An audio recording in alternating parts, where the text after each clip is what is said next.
Good morning, Mr. Mould. Morning, Mr. Henley. How are you? I am extraordinarily well. Thank you so much for agreeing to do this, man. I really am excited. I know it's actually taken us about 6 months because I had some weird tropical bug when we organised to do this first back in March, and it's taken us this long to put it back together, but here we are. So I'm really excited to be speaking to you. What's interesting about this is I don't really know much about you. We've had one conversation. I'm speaking to you on the recommendation of Jim. And Jim's never given me a bad recommendation in his life, so I'm really excited to be speaking to everything, you. right? There is a first for everything, but I don't know. I get a sense that you're a good guy and you've got something really interesting and useful to share with us. That's what I think. So thank you for agreeing to be here. As you know, there are only 4 or 5 questions, and one of them is kind of like a supplemental questions. The first question is how you're qualified to talk to us about marketing. Second question is what is it that you do and who do you do it for? What do you do to add value to the world? The third question is how do you feel about marketing? The fourth question is what is your recommendation for people in this weirdness that we seem to be experiencing currently? And then the fifth question is who should I speak to next? So those are the 4, 5 questions. So where we start is how are you qualified to talk to us about marketing? Well, so I've run 2 businesses now. This is my second venture, RJM Digital, which is a marketing company, a web design and SEO company. But running a company, you are in charge of marketing. You decide where your brand goes. You have to decide who your customer is, how you're going to market to those customers, drive sales, etc., etc. So I think actually doing it and working with marketing agencies and also then being a marketing agency to work with other customers puts me I'd like to think in a pretty good stead. Whether I do it right or wrong is a different matter and probably something for someone else. But that's kind of how I've ended up here. My background isn't really traditional marketing. So my background is a web developer at university. I've been in corporate sales for startups, large corporates, etc. Run my own business before in the IT sector, but always kept up with the software development side of things, building websites, building online presence, building platforms, etc. And so now, as the sort of market has evolved, where you would have to say, arguably, the majority of marketing, the majority of sales, especially in this post-COVID world, blah, blah, blah, is that it's all gone digital. And where I sit with that background in my sales and building platforms, building websites, etc., I like to think puts me in a pretty good stead to help other companies, small business owners, drive their marketing efforts. Okay, fantastic. Excellent. Great answer. So you have 2 businesses. I'm only aware of the marketing agency. What is the other business? So they're kind of both of the same thing. So my other business is a company called Positive Impact Digital. So we're only just starting it. And it helps build sustainable and low carbon websites. So not a lot of people realize that the internet contributes to about 3% of the total carbon emissions. And that's the same as the airline industry. And not a lot of people realize that the websites and digital platforms and stuff like that, majority of them are run on data centers which aren't powered by renewable energy. And so you cater that into really inefficient, bloated websites using platforms like WordPress, Wix, Weebly. And considering the amount of billions of websites are out there, it's a huge contribution factor. So we've got some funding from the UK, also funding from the EU. We grabbed that before everything happened at the start of this year. And we're just starting to launch that company now to build really efficient, but websites that are 100% powered by renewable energy. Fantastic. I didn't know that. I didn't know it was 3%. I mean, I know that there are data centers. I know that they're powered somehow.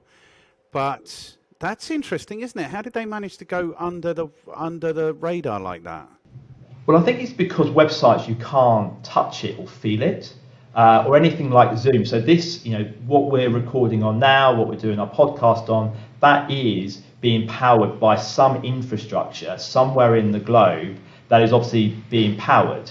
And so, it's very easy to say, well, I'm driving a car, or I'm doing this activity, I'm doing that activity, and you can attribute a carbon emission to that particular activity. But in this digital world, you kind of just go, oh, well, it's been powered by the cloud in some respect, but people don't actually realize what your contribution or your website contributes to the carbon emissions. So that's what my mission is now with this new company, alongside RJM Digital, is to say, well, actually, look, you are trying to reduce your carbon emissions, you're doing X, Y, and Z, but actually this is some area that majority of people that I speak to, they've got no idea about. They have no idea about their websites, no idea how it's powered, the data centers, etc. So it's something a bit innovative and something a bit different. Cool. Innovative and different is good, and reducing emissions is good, clearly. Okay, cool. The other part I like about your answer is that you say you are a business owner, and that qualifies you to talk about marketing. Yeah. And I 100% believe that is the most important thing that qualifies you about marketing. You know, I get really upset. Do I get really upset? I do get a bit upset about academics who are very forthright with their opinions, but they've never developed a product. They've never taken that product to market. They've never used the money from those sales to employ people, pay salaries and rents and taxes and all of those things.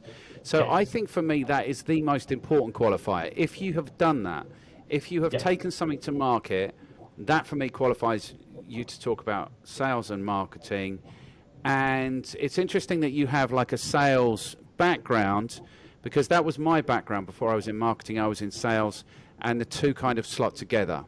Good. Yeah, absolutely. And I think also with the likes of academics, obviously they do great research, and you can never doubt their work or anything like that. But actually spending your own money on marketing, working in marketing agencies, doing the actual stuff, and then figuring out as the result, after the results come in, either wasting a load of money or just spending a bit of money and going, no, that was amazing, that was great. You're only really going to get experience or knowledge by doing it. You can do as many algorithms or modeling and all that kind of stuff as you want, but it's until you get into the field with anything in life, unless you get out into the field, you don't really have the experience. 100%. And unless you've put some skin in the game, then you're not qualified to talk about it, as far as I'm concerned. Okay, good. And especially, I think, as a business owner, especially as a business owner as well. I think when you put and a small business owner, once you put your own money into it, you either can use that money to pay off your mortgage or whatever, or you actually invest it in marketing. That's when you really want to get the results. That's when you really ultimately know if something is working. And that's probably the best experiment that any business owner could do, is by putting your own money in, because that's when you know if it's truly going to work or not. 100%. 100%. So now we're getting, because I think, and I tell people all the time, and whether they care or not, it's another thing, but I think business is essentially sales and marketing. I define marketing as finding, winning, and keeping customers profitably. And I wouldn't define business very differently. You know, it doesn't matter if you make great donuts or what, you've got great IT solutions or whatever it is. If you aren't very good at finding, winning, and keeping customers profitably, you're essentially not going to be very good at being in business, and I would argue not be in business very long. So we're agreeing. And for me, it is kind of but I don't want to take you down what I think. I'm interested in what you think. So you came to, how long have you been running the marketing agency?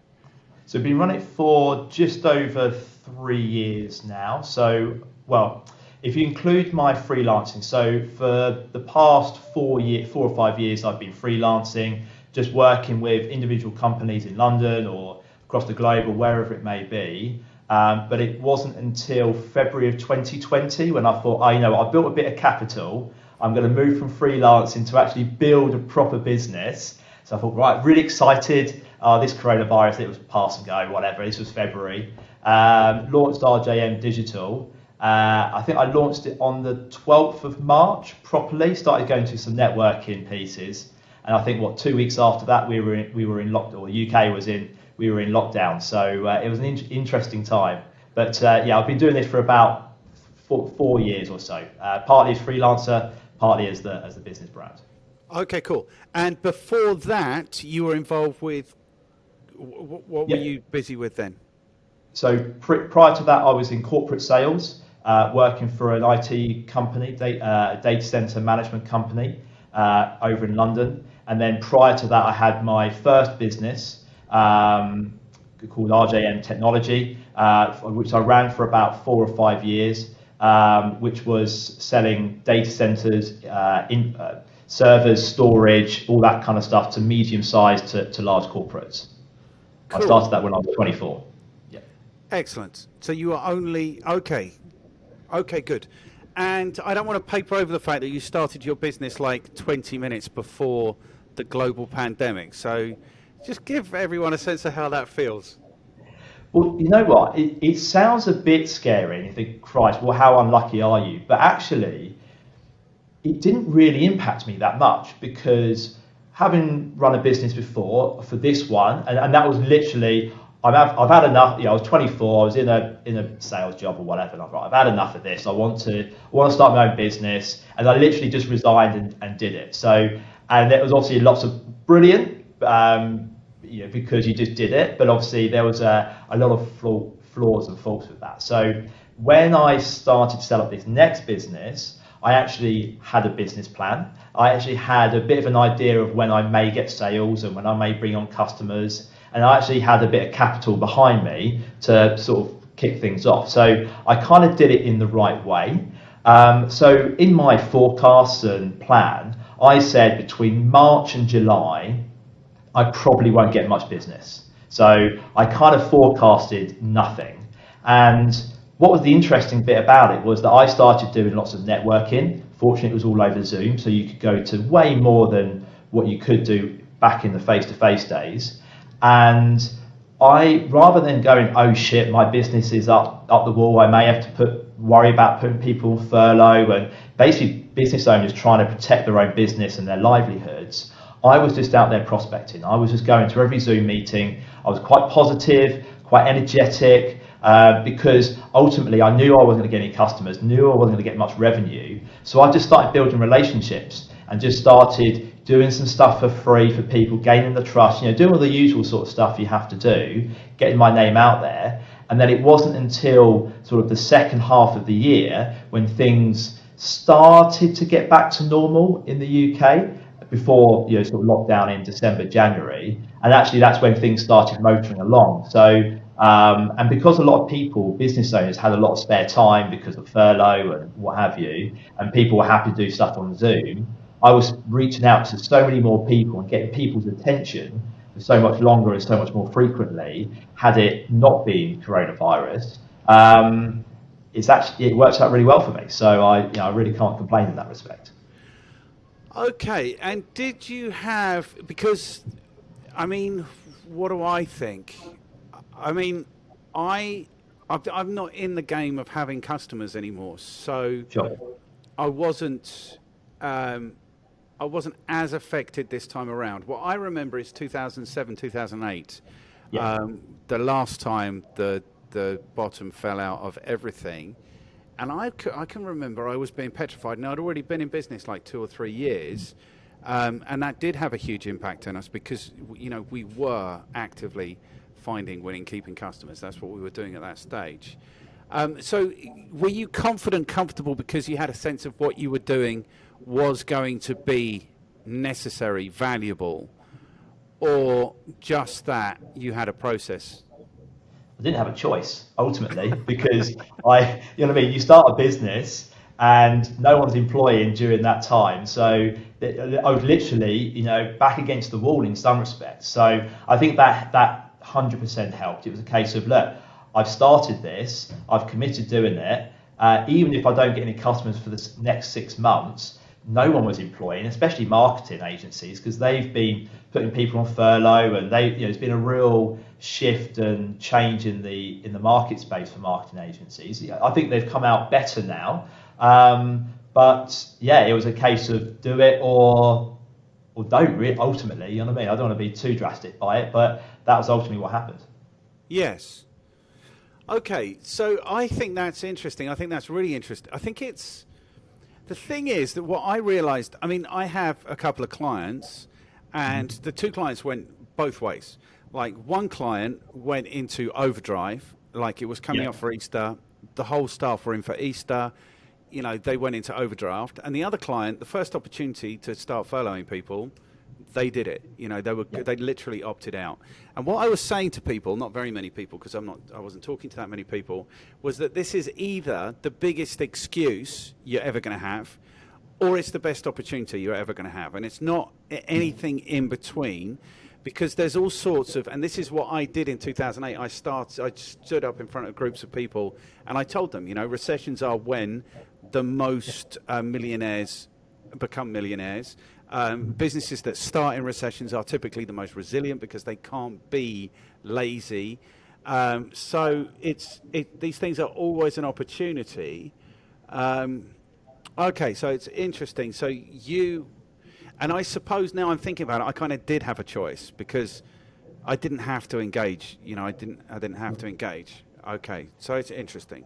So we're talking a lot about your business and you and your situation, but I'm interested in what it is that you do with your business, who you do it for, and kind of how you add value to the world. That's what this is Yeah. about. It's about marketing. Okay, so yeah, we're a marketing agency that focus predominantly on websites, building websites and optimizing websites for our customers, and also building SEO strategies and getting them ranking highly on Google. So the type of customers that we work with, as I mentioned previously, is small business owners, business owners with about 4 to 5 employees. And the reason why we decided to go down that route is that the majority of marketing agencies, they want the couple of grand monthly retainers, you know, they go for the big ticket stuff, and naturally that falls with companies that have got a marketing manager, that have got maybe a marketing team, they've got more than sort of 10, 15 employees. And so what we decided when we looked at the market was actually there are a bunch of these companies that are really ambitious, that do get marketing, but they're majority of marketing agencies just aren't accessible to them. So we've looked at how can we package the knowledge of a traditional size marketing agency, how can we package that into building websites, SEO, all the other digital marketing stuff, package it so it's accessible financially for these type of businesses, and also give the knowledge and expertise, but make sure that it's not overwhelming them with all the marketing jargon that's out there. As as marketeers, we find ourselves getting into the habit of talking to and expecting that other people, especially business owners, know what that's about. Okay, right, good. And this was 100% conscious choice that you are going to work with these kinds of businesses. Absolutely, yeah. So when we looked at what our competition is, about what we do, where our values are, etc., etc., we just saw that, you know, putting our marketing hat on, that these type of businesses, these type of customers, they're completely underserved, and there's so many opportunities to operate in this space, and also profitably. But you just got to make sure you pick your right customer. Make sure what we have to do is make sure that we pick customers that are at this level, but we can work with them to grow, so that ultimately when we get sticky, for lack of a better phrase, sticky with them, that we grow with them, and then our monthly retainers or our value, our services can also grow as they grow their business as well. Okay, good. Right, this is a notoriously difficult market for marketing. Yeah. And it kind of goes to the crux of what I'm about. I am hugely in support of small businesses. Yeah. Small businesses are hugely beneficial to societies and to economies, but they are notoriously difficult to work with, because I think there's 3 things. One, you've touched on already, so we'll come back to that. The first is that small businesses are typically, like you say, you want to speak to the business owner, you want to engage with the business owner. But the trouble with that is that business owners of small, very small businesses are typically very egotistical. Yes. So they want to do what they want to do. And that makes it difficult. And also, if they're having a shitty day and you're the person who turns up, then, like you say, they have carte blanche to hire and fire. So, there's a risk associated with that. So that's the first thing. The second thing is they're not particularly well resourced, like you say. So, they don't have a huge amount to invest. The third thing is the thing that really interests me is that they typically don't get marketing. Yeah. Now, for me, what this means is they don't get business. They don't understand that it doesn't matter, like I say, how good their donuts are. If they're not finding, winning, keeping customers profitably, they're essentially not in business, and they don't get that. So what I'm interested in is what you've said is choosing the right customers, because these are the three huge pitfalls. I mean, any one of them are showstoppers. Yeah, well, so it's interesting your last comment. So I would say business owners that don't get marketing, I think that's not just their fault. I think that's an industry fault as well. And I think when you look at lots of marketing agencies, is that we're very good at spouting out stats, for example, from a Google Ads perspective, click-through rate and positioning and domain authority and all this kind of stuff. But what the industry isn't very good at, and this is a marketing thing, is having accountability for our results. And that's what drives business owners fucking crazy. Is you spilt a load of marketing jargon and you produce a report, and it's got all these percentages and all this stuff, but ultimately a business owner only cares about profit, customers, and revenue, obviously. So if you are, what I sort of pride myself on when I'm speaking to customers is that it's result driven and return on investment. And so every pound that is spent with RJM, we look to try and have a profitable ROI on that, because I think a majority of marketing agencies and marketing people, they love the creativity, they love the fluffy side of marketing, they love all the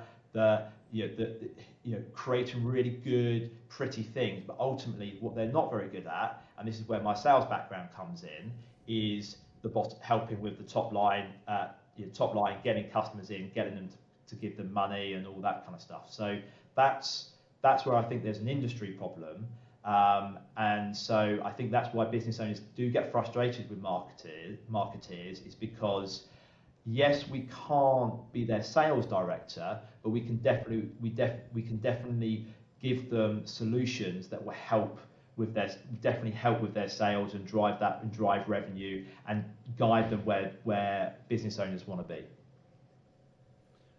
Okay, good. 100%. This is an industry issue. 100%. Not all of it, but part of it is. No, I think 100%. Okay. I think, I don't want to have a row, but I do think 100%. The thing is about sales and marketing, if what I'm saying is true, and of course it is because I'm saying it, that sales and marketing is about finding, winning, keeping customers profitably, then why is marketing so bad at doing that? In London, the average lifespan of a digital marketing customer is 3 months. Yeah. So if those agencies can't sell themselves, and there is an issue here, it's difficult to sell yourself. There is a need for agency here, because there is a need for somebody to be outside of your business looking in and seeing what is attractive, necessary, required, marketable. But sales and marketing is so bad at selling itself, like so bad, and sustaining itself. So I think 100%. And you talk about jargon, but I think even beyond the jargon, like, I've got this series where I'm supposed to be going through all the jargon.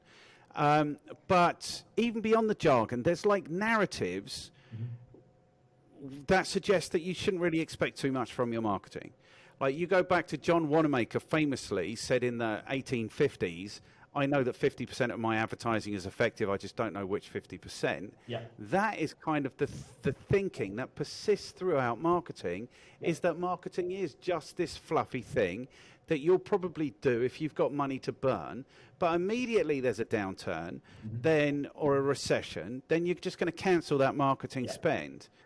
And that has kind of been borne out in this pandemic situation where you say marketing agencies just upped sticks, sent everybody home. That's insane. Yeah. I had a conversation with a friend of mine. He is in the anxiety business, the addressing anxiety business, not causing anxiety business. And I said to him, look, there are two things 100%. This was like 3 months in. There's two things 100% that people are going to need. They're going to need marketing and they're going to need support with their anxiety. Now, thankfully, he wasn't in my situation where, he did dig in and, he's doing really well, much better than he's ever done previously. So that's interesting. Clearly, everyone was going to need to look very closely at their market and work out how they could support those people in this hugely changing situation. That's what marketing is, you know. But marketing, it seemed to me, I mean, not the people I'm speaking to, but you're saying, other people are saying, marketing agencies gave up, straight out of the bat, straight out of the... Yeah, and I think the reason being as well, and this is not just like a marketing agency bashing, because obviously I don't want to completely just say that the industry is broken and this kind of stuff, but I think it's just a mindset change that we need to have as an industry. And I think we're very good at telling companies that they need to do social media, that they need to do SEO, but we're not very good at saying why they need to do it. And ultimately, business is business. It's all about getting more leads, customers, and ultimately revenue and profitability. So I think that's what the shift needs to happen. The shift that needs to happen is that we're not just that point before the sales team takes over. It's not just we're driving traffic, driving awareness and stuff like that. We need to work alongside the sales team. We need to be aligned with the sales team and be held accountable with whatever sales are doing, so that we can then be contributed to revenue and to profitability, so that if there is another pandemic or everything sort of melts down again, the marketing agencies aren't the first ones that's stripped out, because companies are never going to get rid of a sales agency or a sales person that is their top most performing salesperson during a pandemic. So like, well, we need you to do, to help us keep the company going. But marketing agencies, the ones that are just thrown under the bus straight away when the shit hits the fan, it demonstrates you're not providing enough value. And I think that's probably should be the biggest wake up call for most people in the industry. Okay, good. I'm thoroughly agreeing with you, 100% agreeing with you, except I am prepared to say that this is a marketing industry and it is a marketing agency issue. And if they are not delivering enough value, which I think if they're losing clients every 3 months, then they're not, if that statistic is correct, or if they are delivering value and they're not actually able to present that value to the customers in the way that they actually value, so they want to sustain them, then that again is really bad marketing. So I am happy to say that this is an industry issue, and where we're going in this conversation, because you are with SEO, I think SEO is the worst culprit for this. Absolutely. And what happens every time a marketing agency takes on a client and loses a client in 3 months, then they do a disservice to the entire industry. Mm-hmm. That doesn't matter. They do a disservice. I mean, this sounds like... Yeah. They do a disservice to business. Mm-hmm. Do you know what I mean? It's like small business owners are probably the most courageous people, I think, in the world. They don't help themselves sometimes. They don't understand the right stuff sometimes. But what you can't say is that they are nothing other than courageous. They are doing probably the most difficult thing you can do in your career. Let's just say that. They definitely are. And the amount of sharks out there who will undermine that by taking up their resources, their time, their energy, their confidence, their money, by bullshitting them is just frightening. Yeah. And this to me starts like right at the very bottom with whoever it is might phone you up from a local rag and demand you pay 35 quid for an advert that no one's ever going to see. Yeah. All the way to the very top of the chain where you look at Facebook and Google, where they are taking money from people and not delivering value. And anywhere that happens, I think, in marketing, they're doing a disservice to the industry and they're doing a disservice to the market. Good. Well, okay, so let me just, That's what I think. Yeah, that's fine. So let me counter on that. So business owners can certainly be to blame, I think. Well, can have some accountability. Because yes, you can put 35 quid into Facebook and Google or whatever you want, but I think also needs a bit of education from business owners about customers, about knowing who your customer, who do you want to be your customer, what does that profile look like?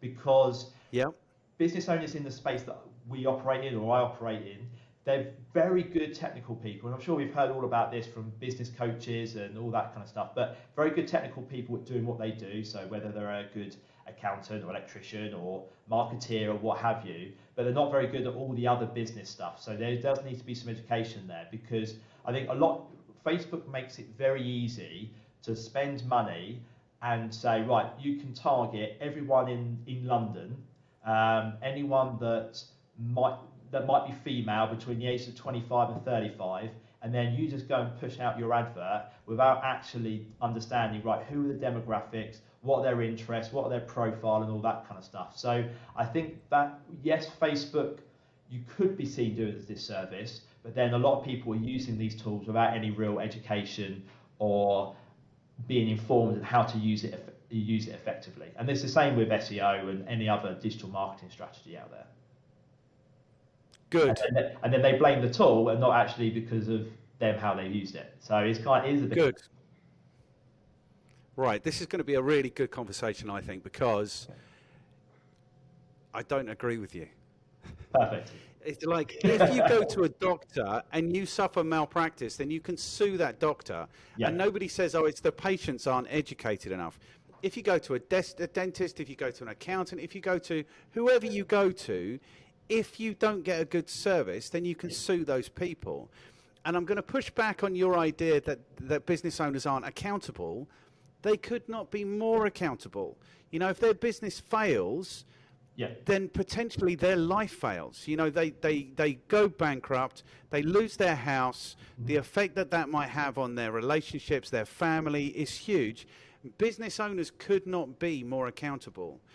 And here's the reality of what we're saying here, is that those business owners that do get it and put their hands up and say, I need some help, more often than not end up getting ripped off.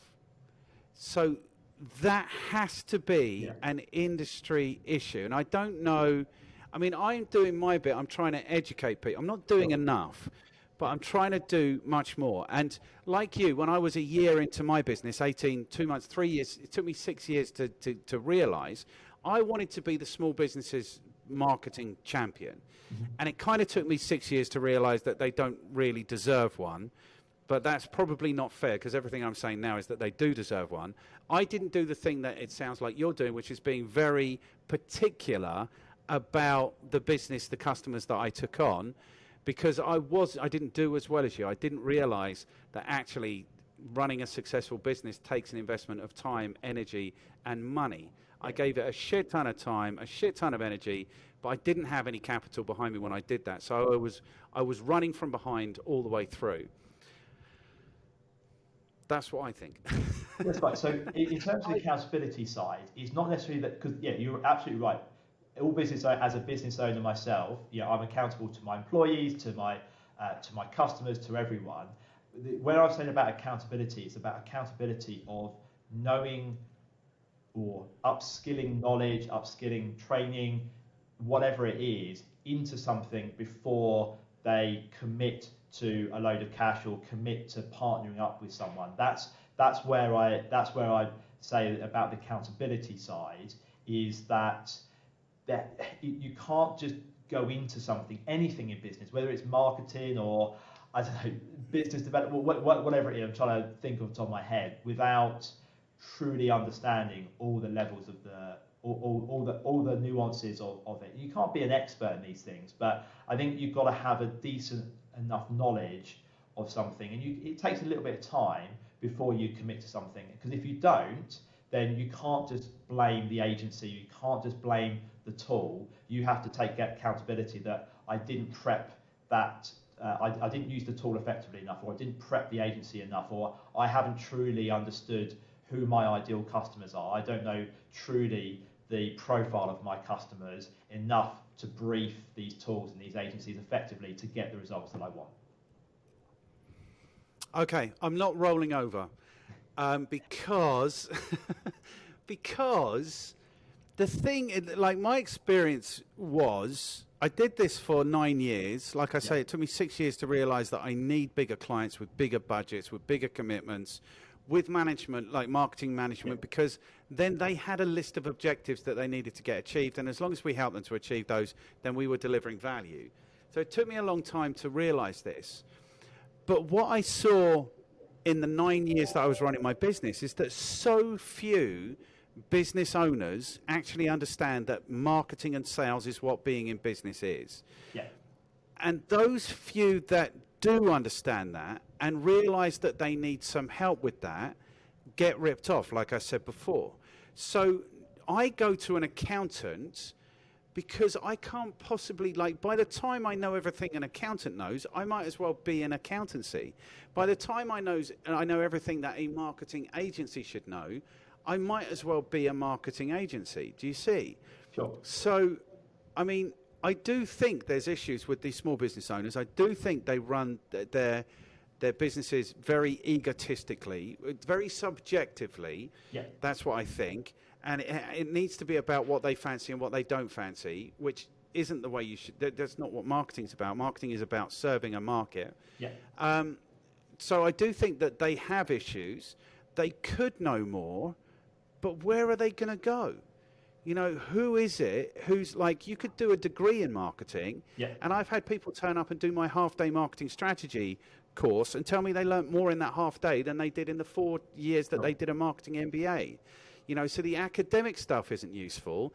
The stuff that the industry's providing isn't useful. I don't know. I think we're going to have to agree to disagree because... No, well, it's just a balance. I think ultimately, so I'm not disagreeing with what you're saying. It's a balance, right? I'm saying that the marketing agencies out there are lots of them, as you say, doing a disservice to the industry, but also there are business owners that are just blindly going into these things without really sort of just having a bit of background knowledge and maybe just almost trusting people too much with these things. You know, you mentioned about the accountant, you can't possibly know everything about it.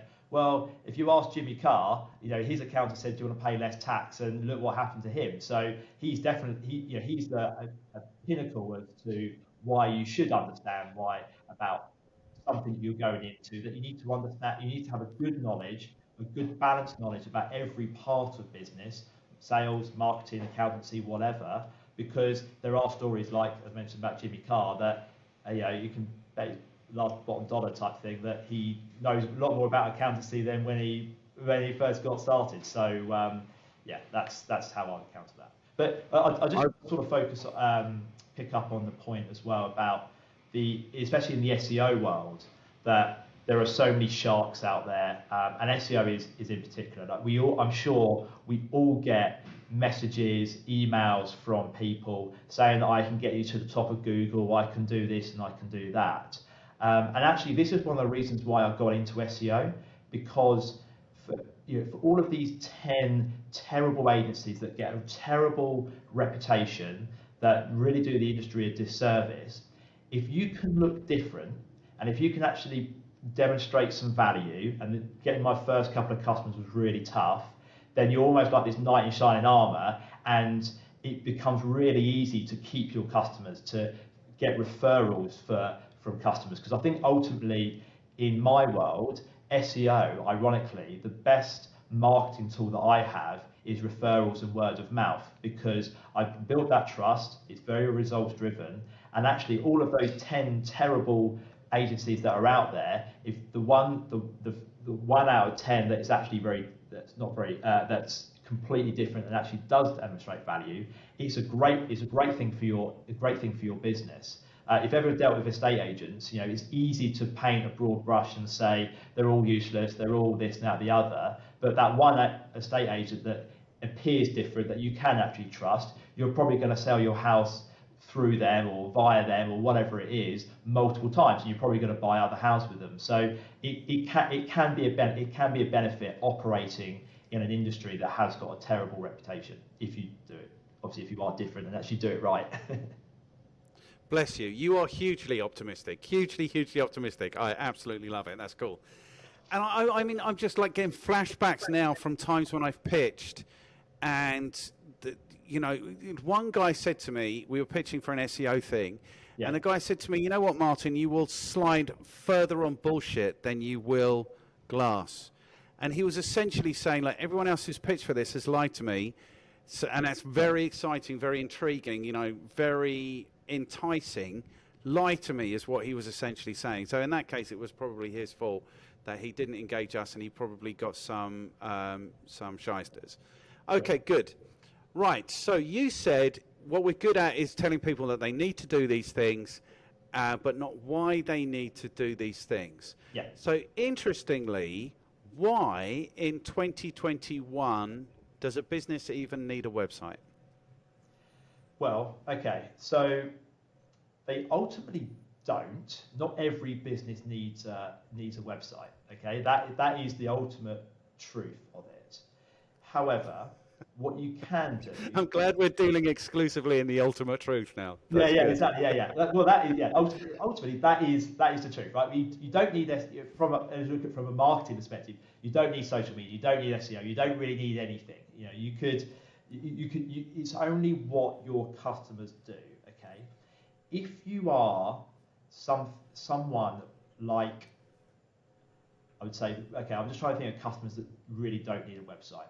I think if you're a solicitor helping with someone's divorce, no one is going on on multiple solicitors' websites and going, oh, that looks pretty, or that they do this or they do that, because ultimately you want someone that's going to help win your advantage or whatever it is. And so you're going to get referrals. You're going to be looking for word of mouth. I'm going to be looking for whoever it is to say, right, I'm in a bit of a sticky position here.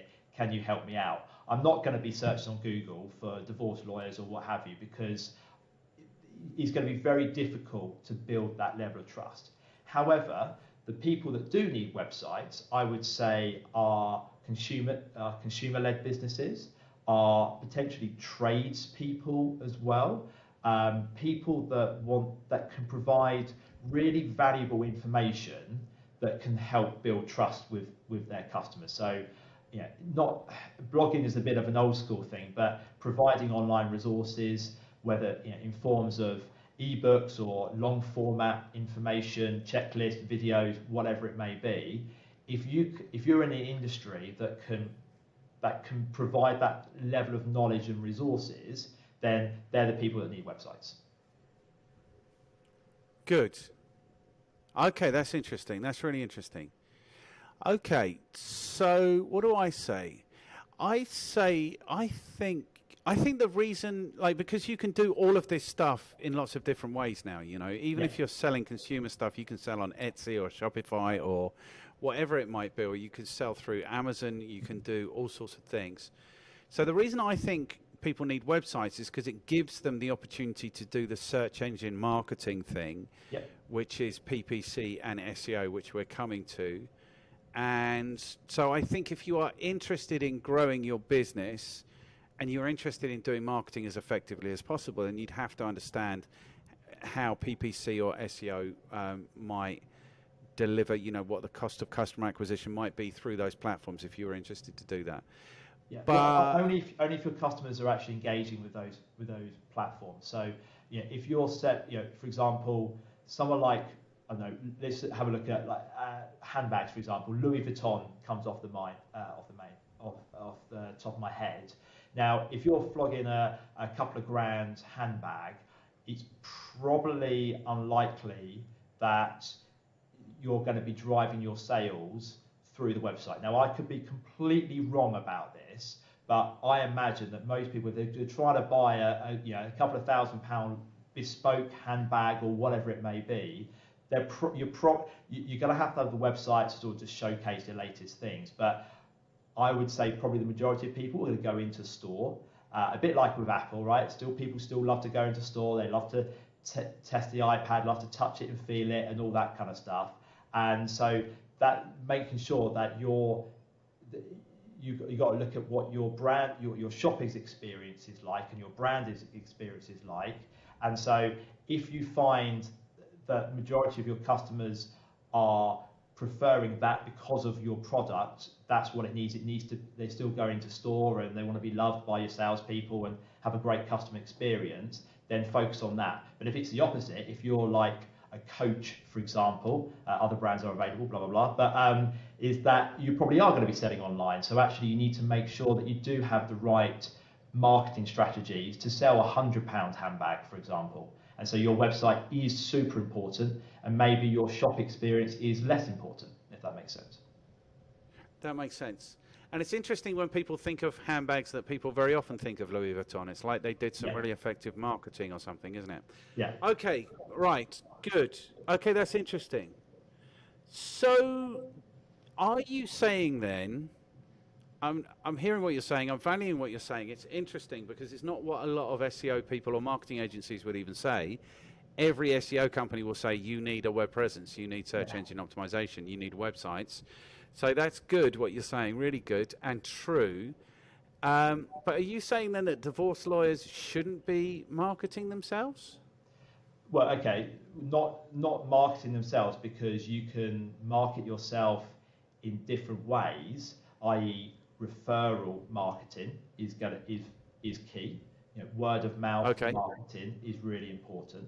And I think this is the thing, is that marketeers, we say, well, everything is marketing, so we've got to do everything and anything. And actually, that's not, as I've mentioned before about two examples with Louis Vuitton and Coach there, is you don't have to do everything if that's not the most profitable way of getting your customer.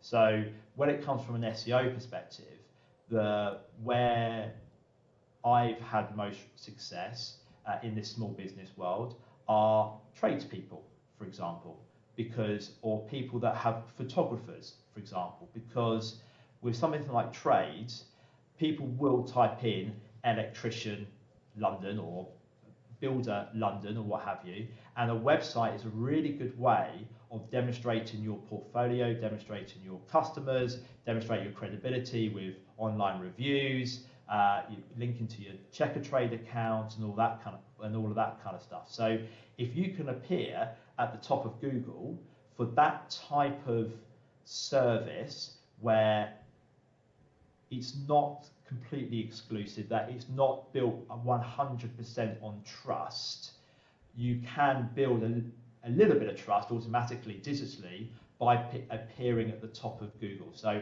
and there are certain industries that is more effective at than others. So I would say trades, that's effective because quite a lot of people do type in electrician London or what have you, then say divorce lawyer London. So that should give an indication of what people's behaviour should dictate whether you should do something or not, in my opinion. Brilliant. Yeah, I really like what you're saying because it's what I believe. Okay, so I want to repeat the question now because you do the two things, SEO and websites. Yeah. So now what I need you to tell me is why people need SEO in 2021. So whenever I do like a presentation for like the FSB or whatever, demystifying SEO, is the reason why I am more passionate about SEO than say social media is that social media has now become, and it's quite a recent thing, projecting something that maybe you are or probably not, or what you project, how you want to look like, how you want to be perceived. obviously as a marketeer, it's probably ironic I say that, but with SEO, for me, it's about, so with social media, I've recently become a dad in the last 6 months, so I'm posting pictures of me and my daughter, and me and my daughter and wife are all happy families, all smiling. Everything looked like a fantastic time. But when I was going into Google, I was typing, "Why won't you fucking sleep at 2 a.m.?" So actually, in social media, it's all about projecting what you want to be perceived. But when it comes to SEO or Google, that is actually the real behaviors, or the real truth actually comes out. Because I'm not saying that I was up at 2 a.m. trying to feed her or trying to stop her crying, but I'm typing into Google, how can I stop my baby crying? So social media is about how you want to come across and how you want to be perceived. But when people use Google, you actually get the truth. You actually get what's really going on with that individual. And so we as marketeers can exploit that by building content, building resources to help answer those queries, answer those concerns. And if you're at the top of Google, one, you will get found automatically because the vast majority of people will click on the first 1 or 2 results in Google. And if you can actually create some really valuable content on your website that matches that query, answers that question, your brand will automatically build trust with that particular user. And I'm not saying that every single user will buy from you as a result, but you will earn trust and you will earn credibility with that user if you can provide some content via your website and get it found by SEO or by Google. Cool. I also think that. I mean, it's not what I was thinking, but now you've said that, it is kind of like... So what I tell people is that search engine marketing is basically what you're dealing with is motivated buyers, because this is a little bit like what you're saying, but nobody Googles something for fun. Or maybe they Google things for entertainment, but by the time they're putting in where can I buy or how do I do, it's typically because they want to buy something or they want to know how to do something. So that's an interesting perspective. Well, it's not just when they want to buy something, it's also when they're in that stage of knowledge and understanding stuff as well. So it is important as marketeers to build trust and credibility at every stage of the buying cycle. So whether it's just at the interest stage or the knowledge building phase, or they're actually the phase of buying something, with SEO or search engine marketing, you can touch every part of that journey with building content or having a website that you can then sell your services or have a contact request form or whatever it is. You can enter that's any stage of the buying cycle through SEO or through digital format. Okay, good. Yeah.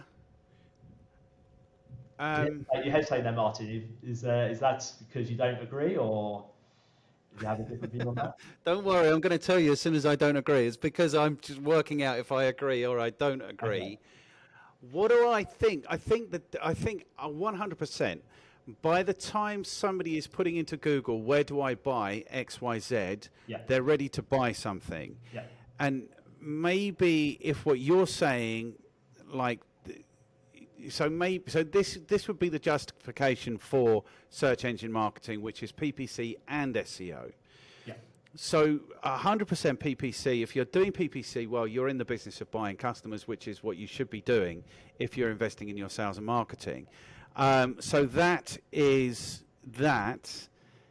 And also, I just think we're in a little bit of so we're aware of the customer journey. They need to get some awareness. They need to get some interest. Yeah. They need to get some consideration, blah, blah, blah. And you're 100%, you can get that all the way across search engine optimization. I wouldn't, I mean, you can if you like, but I wouldn't want to go any fluffier than that. I would want to be saying to people, and you're right, the difference between PPC and search engine optimization is the trust. because at one time, not us, but we were working with a business and they were top for SEO services. It was pretty hard work not selling people who found you at the top of Google for SEO services to sell them search engine optimization. So here's what I think. Somebody I know describes social media as the great 20th century publishing swindle, 21st century publishing swindle. Right. Because what they've done is they've managed to convince billions of people to become contributors for them and businesses, and they've never paid a penny, or largely haven't paid a penny. Certainly Facebook haven't, Instagram, although it's changing a little bit now, YouTube have. But what they've done is they've managed to get us all talking about each other, which is what we're most interested in. Yeah. And then they've sold us basically our data off the back of that. So you said something earlier about Google. So what exactly is my issue? I've got an issue. So what do I think? I think, so social media is essentially media. It's advertised. It's paid advertisement. And you can present yourself however you like because you're paying. You can absolutely do that. Google is also interesting. When I teach people search engine, when I teach people PPC, I tell them Google is after your money. So that's what I think. Google are after your money. Every business, though. I'm not sure. I don't get that statement because every business is up. We're all after everyone's money, really. It's just, what does that mean? Is that what does like that mean? It's a negative thing. It's huge. Well, not a negative, as long as you understand that if you are spending money with Google, Google is much better at taking your money than you are probably at keeping it. Sure. Okay. So, for example, so like you said earlier, like if you do want to do Google advertising, you don't really know about it, then then you have to take part of the responsibility. But it seems to me that they are making it increasingly complicated. Mm-hmm. Don't get me started. Yeah. Because Google, all of these businesses are, like you and I, we're small businesses. Yeah. But I understand that if I'm going to get your money consistently, I'm going to need to deliver value in your business. Whereas Google and Facebook and those kinds of businesses really, I don't think, particularly care about delivering value at all. Because if I'm running Google PPC campaigns and I need some advice from Google, I can speak to somebody. It's the only people I can speak to at Google are people who will get money out of me for AdWords, or ads as they call it now. And their recommendation is going to be run more campaigns, run more keywords, don't exact match thing, like spend more money is going to be there. You know what, I must say that's, whilst I am not always a defender of Google and they definitely have their flaws, that's not completely true in all honesty. They've turned that corner a lot. So they've got inside, we call them inside salespeople, but inside campaign optimizers and what have you. And having experienced this for my own PPC campaigns, whilst they're not as great as doing it as third-party agencies, and we don't do a lot of PPC, so I talk from a neutral standpoint on this. They can offer some value in terms of how to optimize certain campaigns on a small level. The instant response isn't always build another campaign, add more keywords.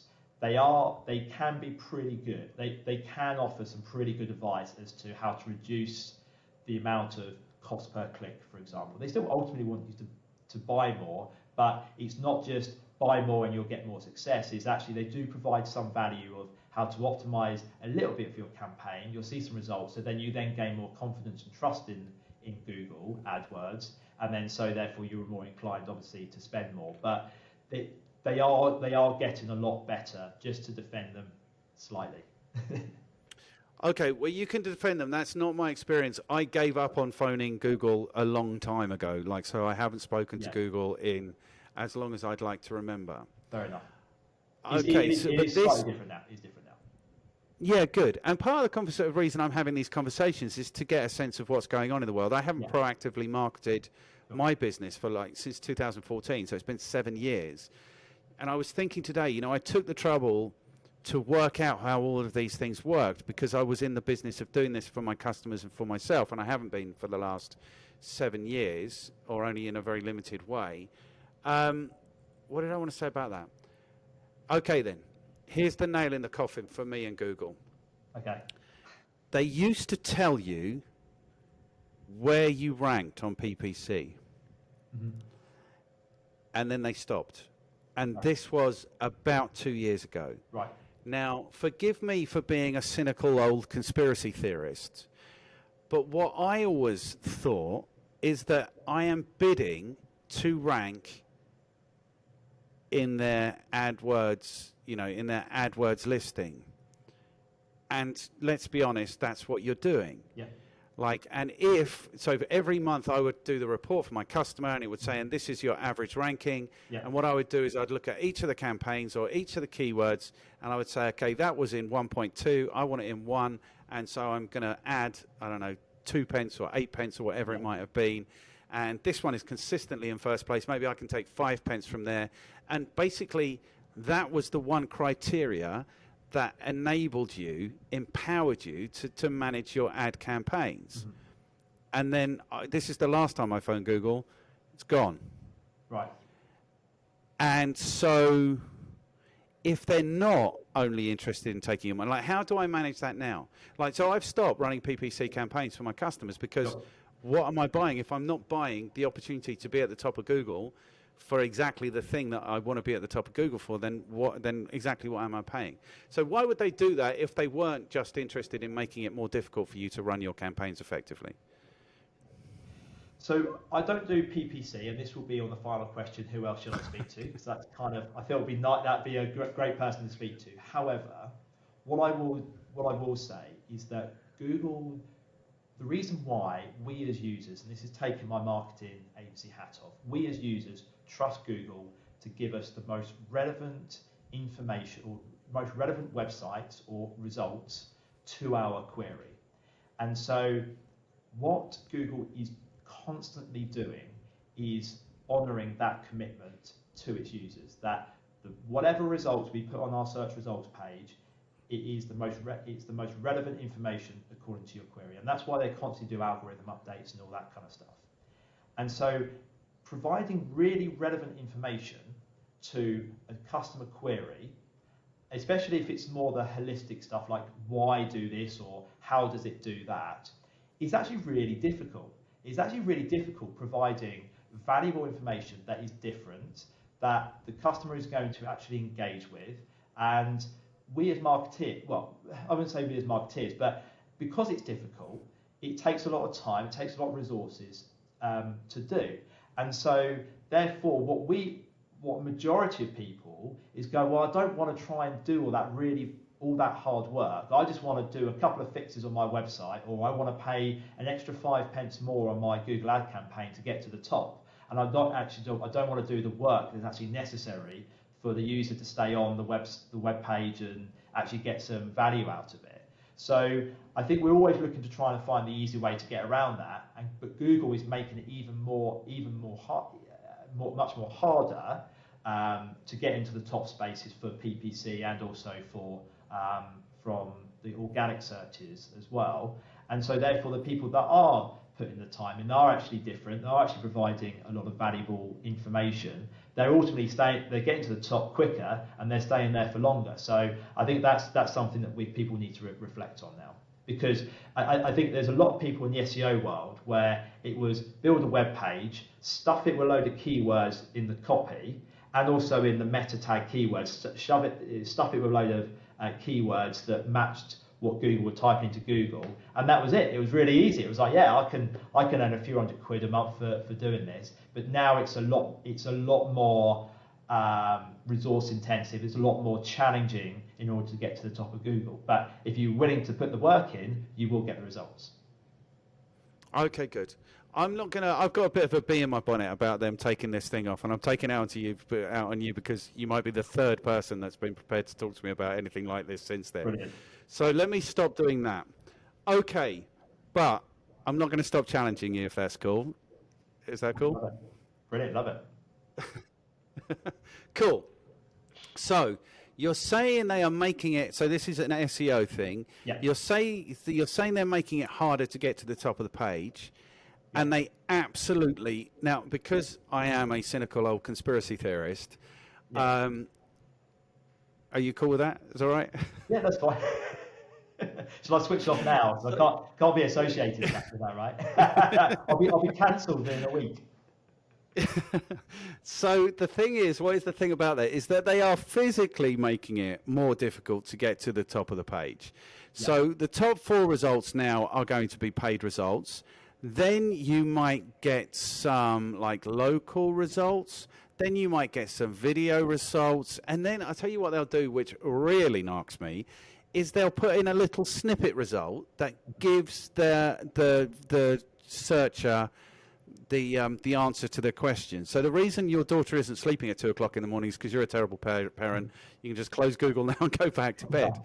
But you see, so realistically, and in lots of instances, if you are number 1 on the natural listings on Google, you could be the 10th or the 12th result on that page. And people have to, especially on their phones, have to do a considerable amount of scrolling before they're even going to get to you. Now, I know why Google are doing this. It's because Google want your money. So that's fine.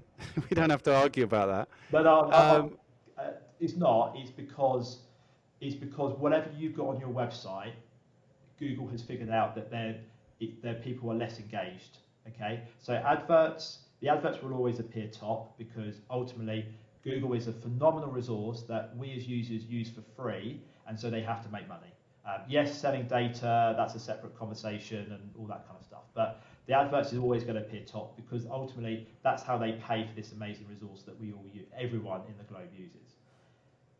The second bit, local, is because Google realizes that for certain companies, local is the key, that people want to buy local, people want to use local agencies or local companies when it makes sense to do so.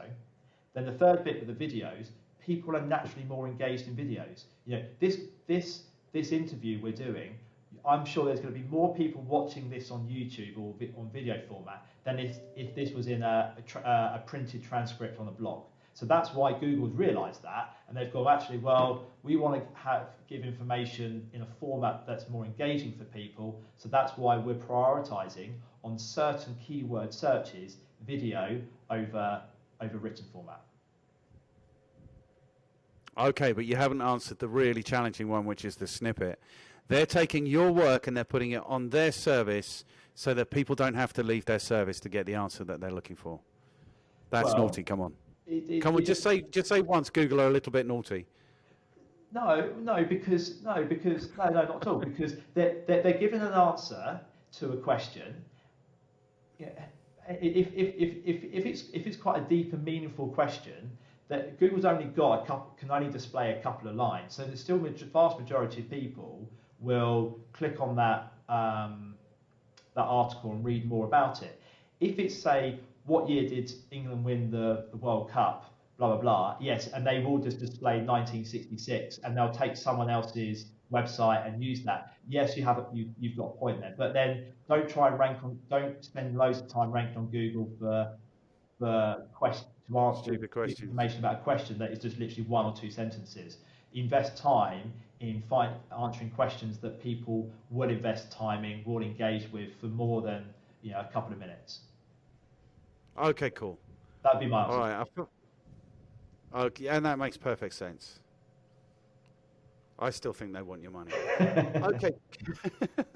So, I mean, if they don't want your money, they are remarkably good at taking businesses' money.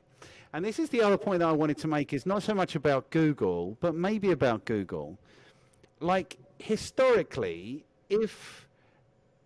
less about Google, but so historically, like Facebook, like the social media, they would have paid 10 or 15% commission to the agency that sold that media. And because they cut out those agencies, we should have all become millionaires by selling this really well. So I don't really want to argue with you about that because, like you say, it's not your specialization. Okay, then. So how do we do it? How do we do search engine optimization in a way that is cost effective for us and effective. You know, Yeah. how does that work?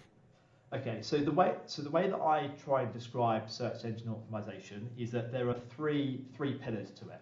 So you've got your technical SEO, you've got your on-page SEO, and you've got your off-page SEO. Now, what Google is trying to do is say that if I was speaking to you, Martin, and asking you a question about who is the best person that can help answer this question or that can provide this service, the three things almost sort of layer up to how we act as social beings. So the technical SEO is how you're presented. So if I asked you for who's the best lawyer, and I turn up with not in a suit, really scruffy, hair all over the place, you know, I look a complete mess, you're less likely to recommend me as the lawyer. So technical stuff is basically presenting your website in a format that Google wants to see, that it can search properly, that it's all correct, it's not a bit of a mess. Then you've got your on-page SEO, which is actually the content that you actually put on there. So Google will actually analyze all of your content. It will use its algorithm to say, is this valuable? Is this actually informative? And actually, is this are users engaging with it? Because what Google will do on the on-page stuff is they'll mess around, they'll sort of play a rattle experiment with your web page. So it will recognize that if someone goes onto your website and only stays on there for a matter of seconds and then goes back to Google and then clicks on the one below, it knows that you've not provided the valuable resource or answered the question. So that's the on-page stuff. And then the off-page stuff is about credibility. So when I ask you for a lawyer, I'm going to ask you, okay, they're presented well, they've clearly got, you know, they've given you a rough information, the correct information, but actually have they got any case studies, or have they got any references, have they got any other credibility that backs up what they are saying? And that's where you have to get your website on other third-party websites. You have to get other people to link to your content from their website, and that's kind of it in a nutshell, those three things. And when you think about it, when Google, as I said before, like when Google is trying to mimic the social interactions that we have as humans, if you can get those three things right, then you're going to be in a really good spot. Okay, which spot are you going to need to be in? Because really, if you're not in number one spot, yeah, and given that number one spot might be in 10th or 12th position already, yeah, like really being in second spot or third spot isn't going to do it for you.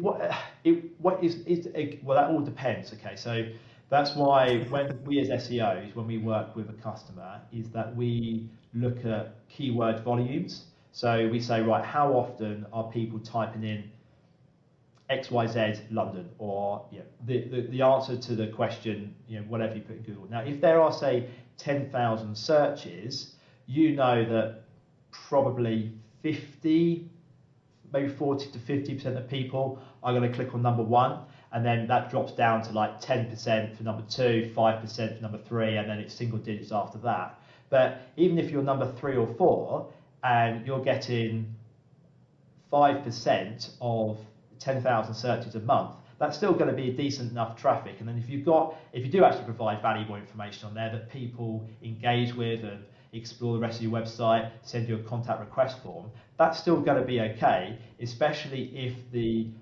value of your customer that does that is worth my fees or the investment that you've put into it. So if you've got 10,000 searches a month and it's a really competitive keyword, and someone's charging you $2,000 to get to number 3rd spot, and say you get 1,000 visits, but you only get £1 from every customer, then it's not going to be worth your time, because you're going to be spending more on the agency service than what you're getting back.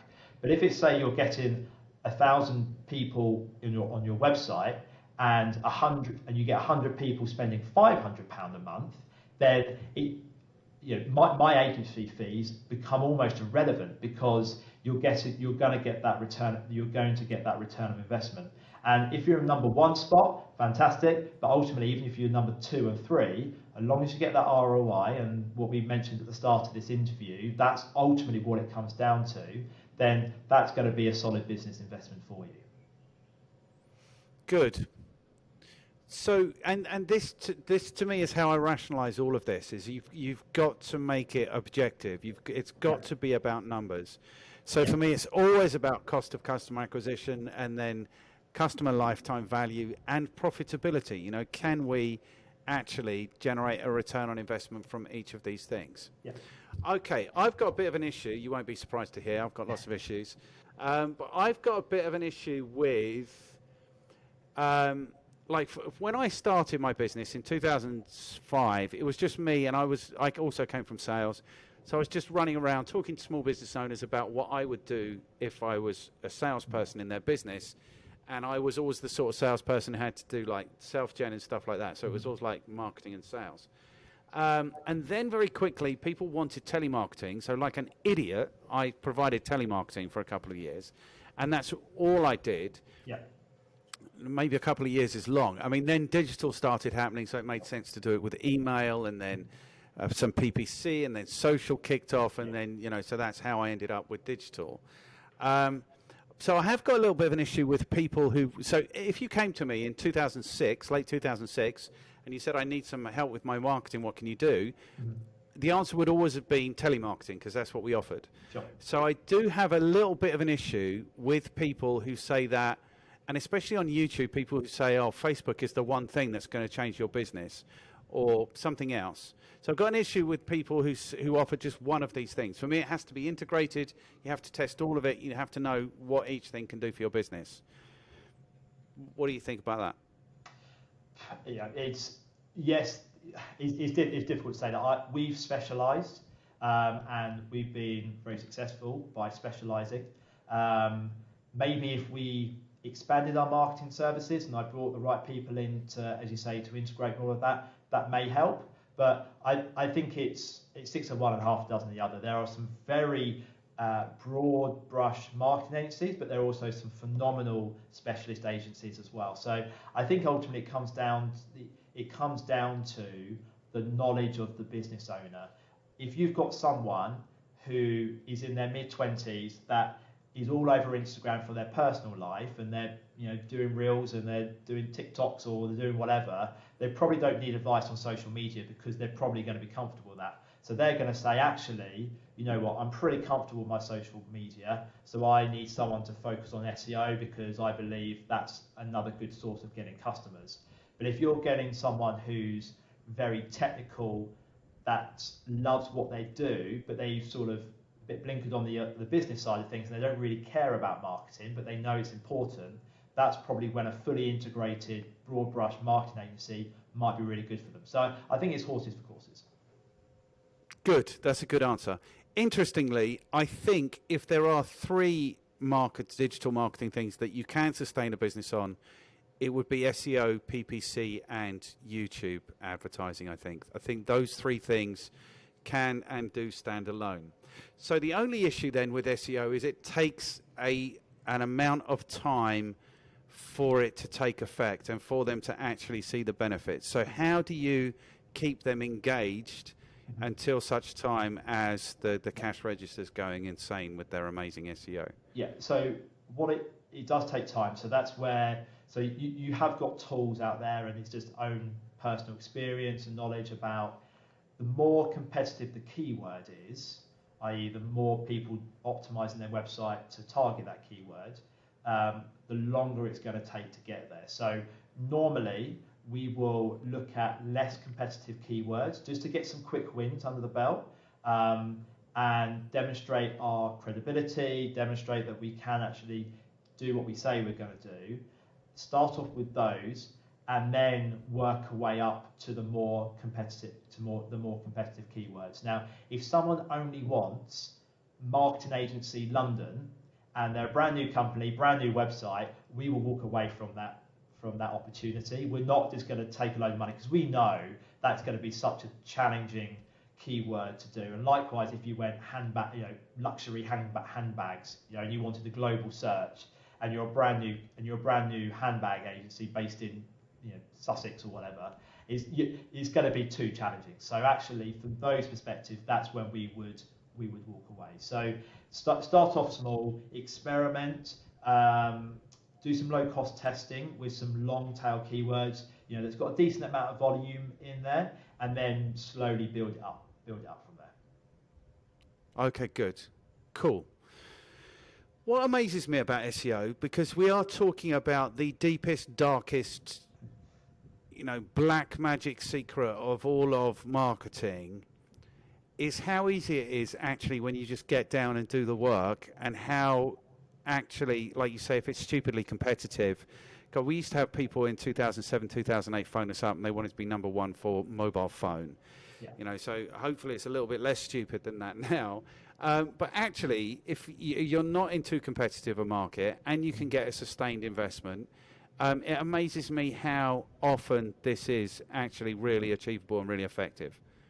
Yeah, can't argue that. And I was going to make something very thought-provoking there, but it's just gone out of my mind, obviously. So yeah, I agree. Like SEO is just one of those things where SEO agencies love the idea that it's this black magic, this dark arts that you as a mere mortal could not possibly understand how it all works, and that actually I'm the only person that knows. But ultimately, it's like anything in business. If you study it, you understand the mechanics, you understand that start to begin how Google algorithm works, and then you use sort of data-driven analytics to say, right, okay, well, I'm going to experiment doing this on my website. Does this boost my rankings or does it reduce it? Then you start recording those activities or the behaviors that you do, and then you get to understand exactly how the Google algorithm works. Because I think ultimately, not even Google really understands how it works. It's just so big and so powerful. You've got these two guys that are based in Germany and Austria, I think, and they're meant to be the faces of SEO to agencies and to the SEO world.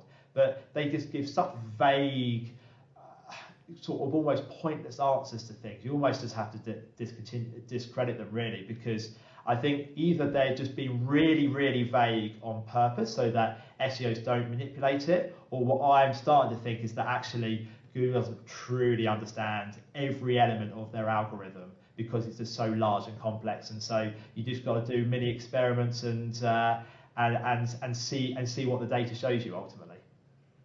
I'm so happy to hear you say that. You know why?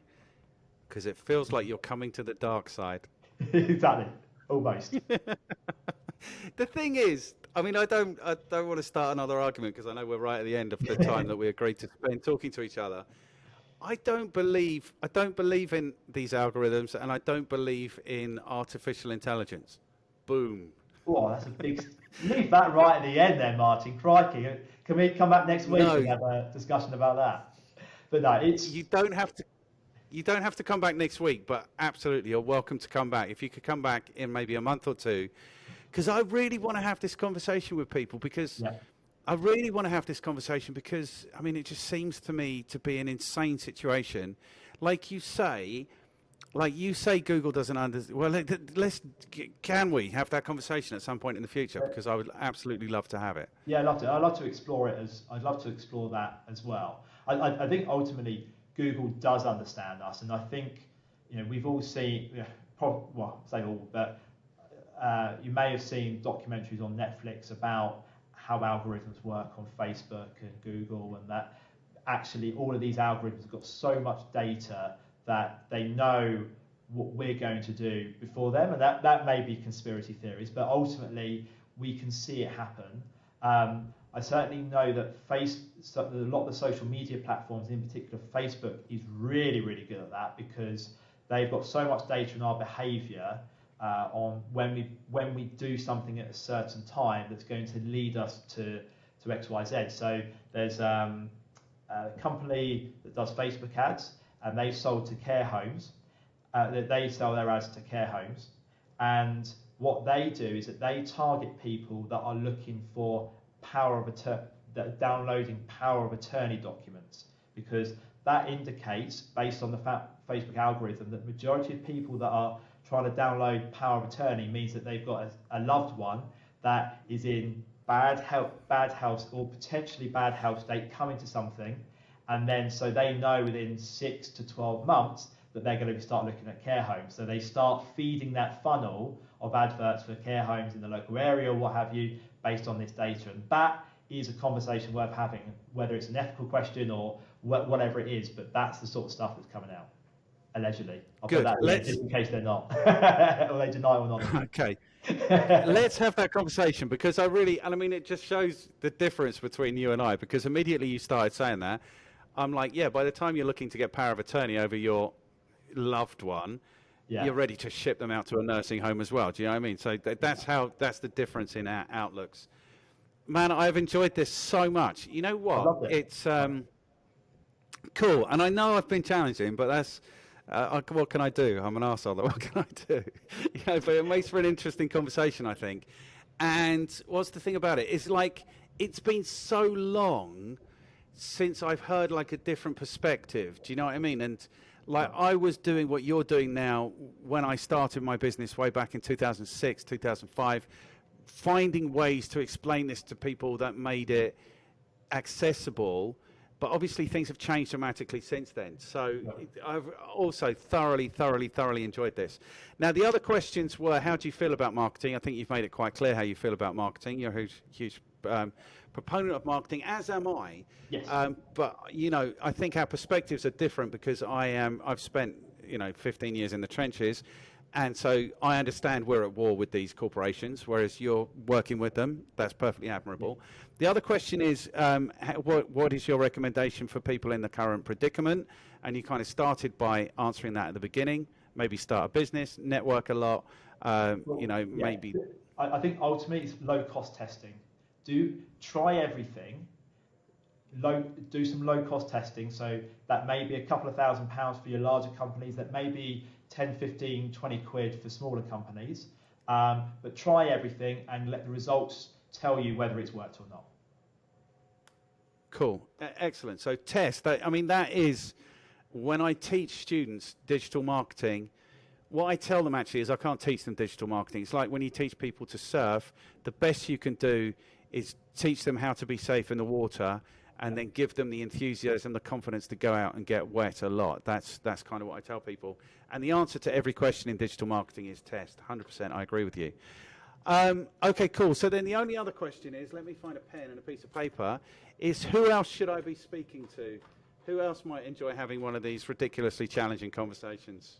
Well, I'd love to put you into, what I'll do, I'm going to introduce you to a guy that I know really well. He's in his early 20s. He's a super intelligent guy. I was going to call him a kid there, but that'd be too patronising. But yeah, super intelligent guy. He has come from a music producer. He was a music producer in his early teenage years. Super successful, especially with digital marketing tools like using Facebook ads and PPC and all that kind of stuff. Has interviewed some really impressive guys, built a massive Twitter following, massive Facebook following, but obviously the pandemic has hit, and he's now gone from the music industry into marketing agency to deliver services across the to small businesses and medium-sized businesses. So he will probably give you a bit of a different perspective. He'll probably make everyone feel very old, but it's a guy called David from Sinclair Media Group. I think he should be your next target. Good. David from Sinclair Media Group. Yeah. Okay, cool. Do you have somebody else, do you think, that might also enjoy being a victim of this process? Yeah, so I think there's a lady called Claire Puplet, who's also, I know, who's more holistic in marketing as well. So she's been in marketing for like 20, 30 years. She dabbles with a little bit of everything from print all the way through to digital marketing, SEO, and website strategy. So she's had a lot of experience covering everything, and she's always got lots of interesting things to say. Okay, cool. And will you send me some contact details or something, their names, so I can reach out and find these people? Yeah, sure. Okay, cool. Man, I have thoroughly enjoyed this. I have thoroughly enjoyed this. I think this is kind of where these conversations are going, where it becomes more about how do people actually do things and why they do things. So I think you're the first person that's taken us down that route. So thank you so much, man, for your time. No, brilliant, Martin. Yeah, thanks for inviting me. It's been great fun.